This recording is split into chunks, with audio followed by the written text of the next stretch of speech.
Alrighty, y'all. How you guys doing today? Good. That's a pretty good answer. Did you guys have good days today, actually, or are you just feeding me some kind of lie? Okay, good. I'm glad you guys had a good day. We are going to go back into our non-communicable diseases. We're going to go over our big four again, but today specifically, we're going to be talking about cardiovascular diseases. Does anybody have any idea what a cardiovascular disease may include? Caroline?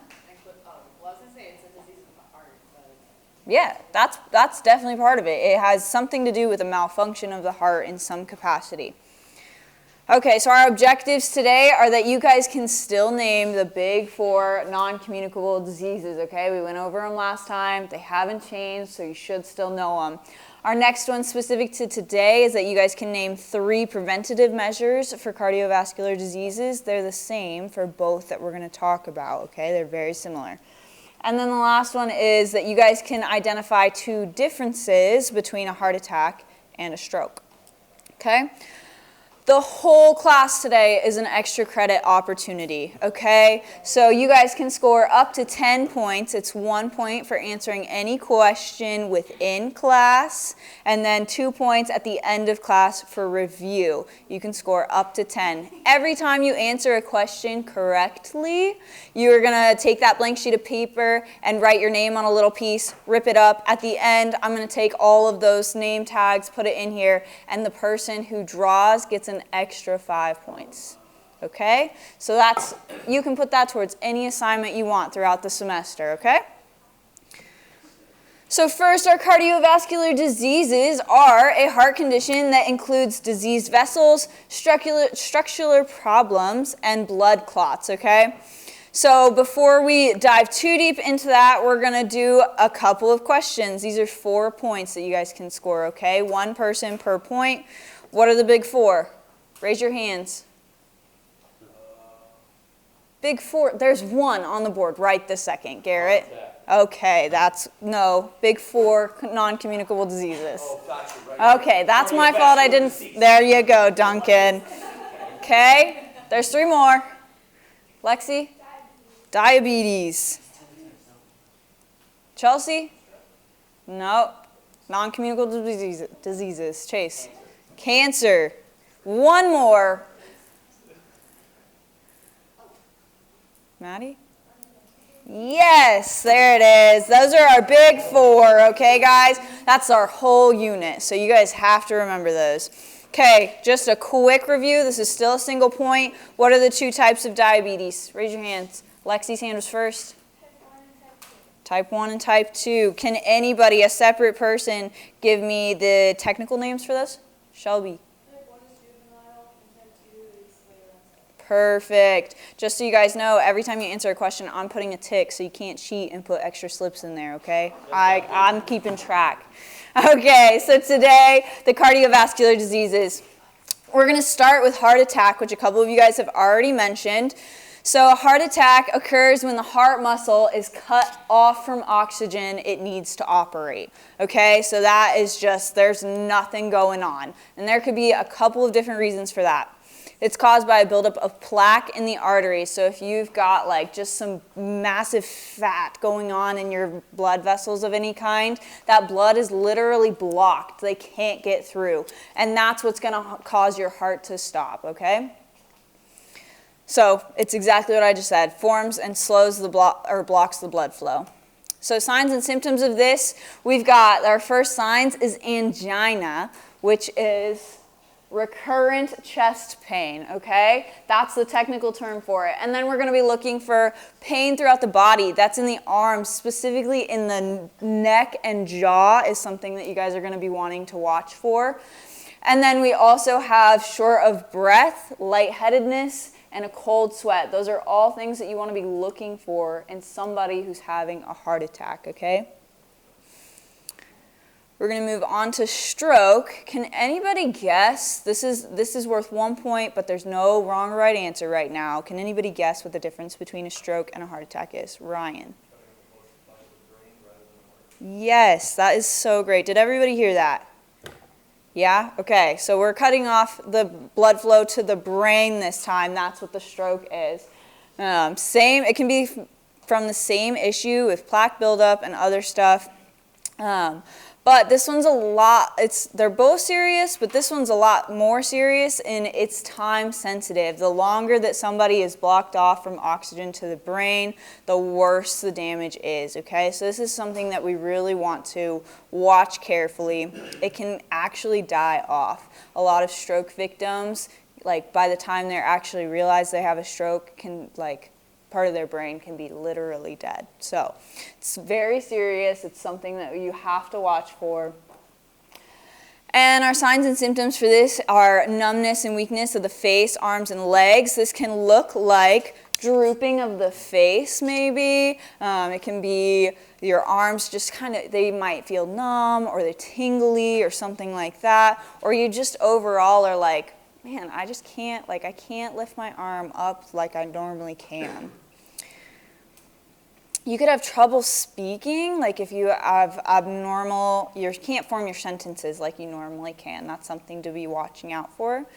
You can have dizziness and trouble walking. You might not be falling over, but you might be just stumbling a little bit more. You can't keep in a straight line. You just feel a little bit of lightheadedness going on.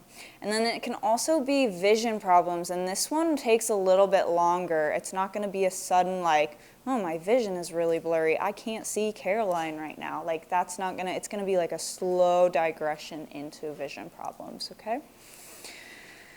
So the next is prevention. Like I said earlier, prevention methods for both of these are very similar, okay? So I have 6 right here. That's an opportunity for 6 points, 1 per person, okay? So who can raise their hand and just guess? What are one of my 6 up here? Shelby. Lower blood pressure. Perfect. Garrett? Healthy diet. Healthy diet, great. Philip? Exercise. Exercise. Great. Chelsea? Reduce stress. Perfect. There's 2 more on there. Anybody else? These ones are a little bit more specific. Caroline? Not quite. It is a shot in the dark. You guys don't know these yet. We're going to go over them, but there's 2 more. Anybody have any guesses? No guesses. Shelby, maybe? Yes, exercise. Philip? Lower cholesterol. Lower cholesterol. That's a great one. One more. This one is a choice. You can choose to do this or not. It's not hereditary. It's not anything that you're going to be born with. No? Maddie? Smoking. That's the big one. Stop smoking. Good job, Maddie. Okay, so it's just that. We want to stop smoking instantly. If you're a smoker already and you get diagnosed and you had a heart attack or stroke or really anything else, stop smoking. The longer you smoke, the worse your chances are, okay? Next one is lower high blood pressure. The high blood pressure is pumping more blood through your veins. So if they're blocked, what's that going to do? Stop. Yes, which is exactly what we're trying to avoid, okay? Garrett, we're going to give you a point because you're the only one that answered, okay? Next is we want to eat a healthy diet. You guys have heard this in all of our different segments that we've done. This is the easiest thing to maintain. Eat a healthy diet. Eat your whole foods. Eat all of the food pyramid things. Get your daily servings in, okay? That's what we want to pay attention to. Next is lower cholesterol. This is eating foods that are lower in cholesterol. The more fat that we have in our system, the more likely it is to build up in our arteries and veins, right? So we want to avoid that. Get active, stay active, exercise regularly, find a regimen that's going to work for you. And a lot of people don't realize that they aren't as fit as they actually think they are until a heart attack or stroke happens. And then sometimes it's too late. My grandfather had a heart attack when he was 55, which is fairly young for a heart attack. And And he thought he was in peak condition, and he went to the doctor, and the doctor was like, "You've got high blood pressure out the roof. Like, you gotta get it taken care of." And so my grandpa just started, he started slow, and he started by walking every day for a certain amount of time, and then he increased it, and then he started running, and then he started going to the gym and stuff like that. So finding ways that works for you to get active and stay active. The next one is reduce stress. We want to take those stress levels down. A lot of high blood pressure is actually due to stress. So we want to do that by sleeping more. We want to do that by finding ways to reduce that. Some people find it easier to just sit. They like meditation. Some people like exercise. That's their stress reducing. So what are the ways that you guys in your personal lives reduce your stress? Please give me points. Chelsea. I like to hike. You like to hike? I love to hike. That's one of my favorites. Garrett. I like to work. You like to work? Yeah, I'm not gonna lie. Okay. Well, that's good. I'm glad you enjoy what you do. Shelby? Talking with friends is an excellent way to do that. Anybody else?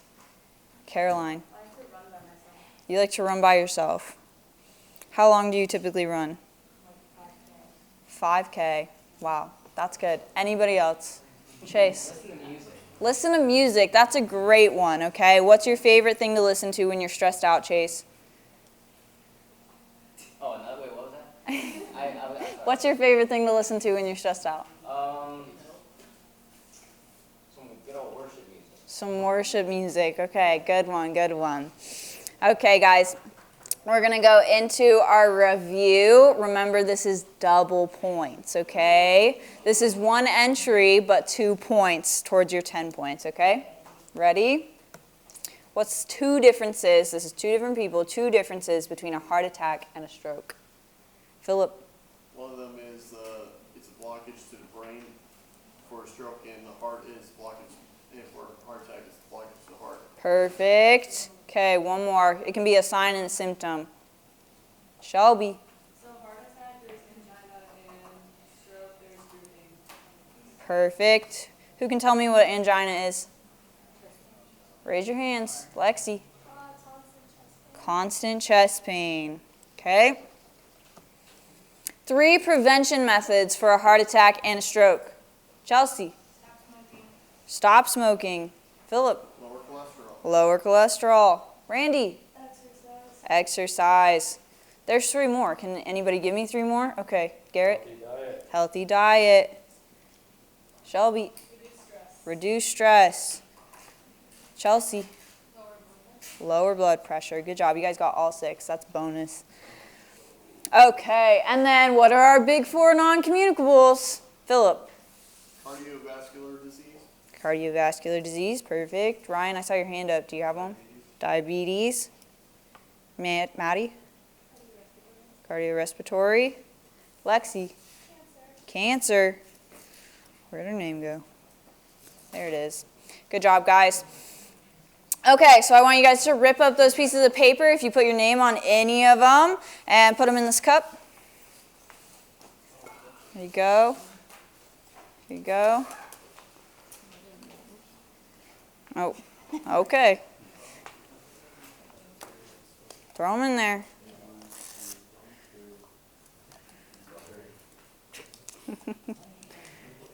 Good. Shelby? Good. Randy, did you have one? I think I missed that part of your lesson. Okay. Guys, do you have any? Is it just if we answered a question? If you answered it right. Did you answer it right? Okay. Okay, guys. This person, whoever gets picked, gets 5 extra points on top of whatever they had here, okay? Drum roll. Scott, why don't you pick? Pull one out. Who is it? Lexi! Lexi gets an extra 5 points. So, Lexi, you get 9 points towards any assignment you pick, okay? Okay, guys, so next class, we're going to be going over cancers. This is a big one for me. My mom actually has breast cancer currently. So this is a big one for me. It's something that we're going to learn a lot about, and we're going to really dive deep into what to look for, how to take care of yourself, okay? Okay, you guys have a great rest of your night.